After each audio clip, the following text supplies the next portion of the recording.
Hello বন্ধুরা, welcome to mini blog. I hope সবাই ভালো আছো। তো বন্ধুরা, আজ শীতের সন্ধ্যায় দেখো গরম গরম ফুলকো ফুলকো মালপোয়া ভেজে নিচ্ছি। তো এরকম গরম গরম ফুলকো ফুলকো মালপোয়া শীতের সন্ধ্যাতে খেতে কার না ভালো লাগে, আমারও ভালো লাগে। এই তো ভেজে নিচ্ছি মালপোয়া, সুজি ময়দা আর গুড় দিয়ে লাল লাল করে মালপোয়া ভেজে নিচ্ছি। তো বন্ধুরা, প্রথম দিক থেকে আমার পিঠাগুলি ফুলকো ফুলকো হচ্ছিল না দেখে মনটা ভীষণই খারাপ হয়ে যায়।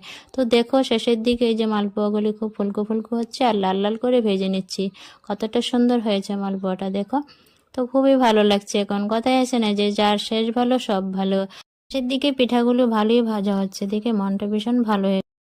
তো কার কার পছন্দ শীতের সন্ধ্যাতে গরম গরম এই যে মালপোয়া খেতে, অবশ্যই কমেন্টে জানিও। আজকের ভিডিওটা ভালো হলে বন্ধুরা অবশ্যই লাইক কমেন্ট শেয়ার করে দিও।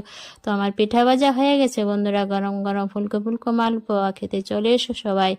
তো এই ছিল বন্ধুরা আজকের ভিডিওটা, কেমন লাগলো জানিও কমেন্টে। বাই, ভালো থাকবে সবাই, টাটা।